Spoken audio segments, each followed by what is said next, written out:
I do like that a whole lot. And I think this team is kind of setting itself up with a huge draft haul that they have coming in 2022. But I'm going to say they're done for now, just because I wanted to poke at you a little bit. No, that's okay. And I like that you ended it on the positive.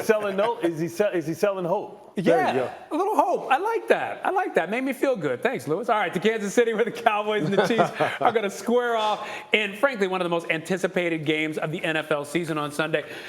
Now, what's interesting about this matchup, Patrick Mahomes, he's been effusive about how he feels about Dak Prescott, the qualities he possesses, and this is a game that can be really impressive.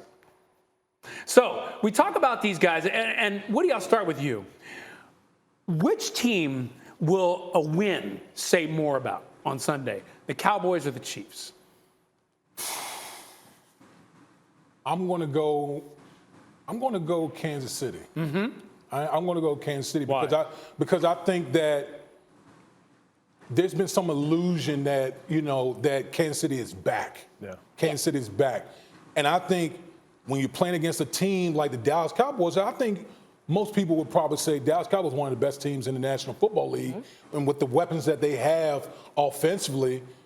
If the Kansas City Chiefs go toe-to-toe and win and beat this game, beat the Dallas Cowboys, I think that will speak volumes about where the Chiefs are headed. Not to say that they've arrived, but where they're headed down the stretch. All right. Who do you think we learned more about? Well, I think Lou did a really good job of painting a picture of what we saw from the Chiefs in terms of the positives against the Raiders, right? But that was the Raiders. To Dee's point here, with the Cowboys playing some of the best football that we're seeing right now, for the Chiefs to be able to bounce back after what we really saw, we hadn't seen them struggle like this in years. And I think this would really sort of heal all the sunburn, so to speak. The Dallas Cowboys will be the aloe to the burn for the Chiefs here, and perhaps maybe get some more believers in what they can do. But it's going to have to be this offense doing what they did last week, which was play smarter and take care of the football. But can they do that against the Cowboys, Bart?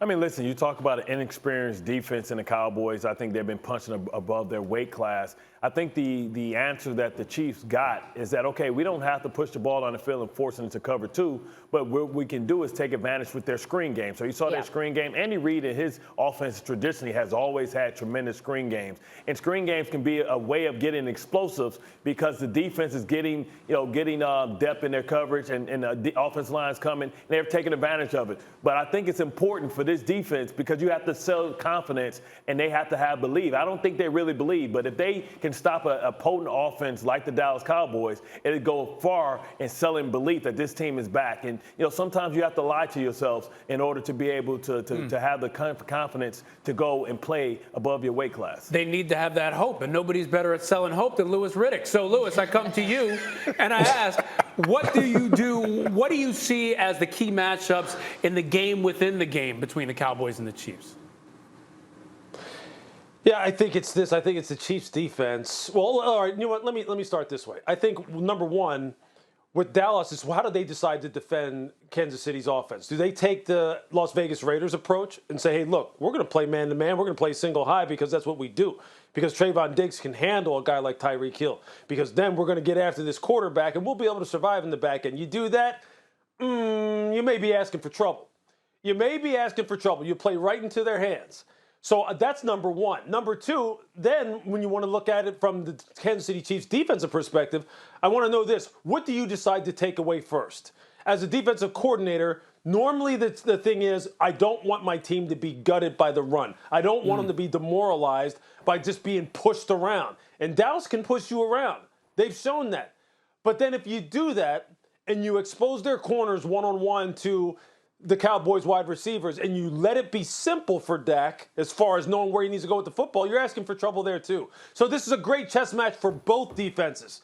And I'll say this is the last thing I'm going to say. Just like we don't want to necessarily give the Chiefs much credit because people say, well, Gus Bradley played them in a very simplistic structure and it was easy for Patrick Mahomes.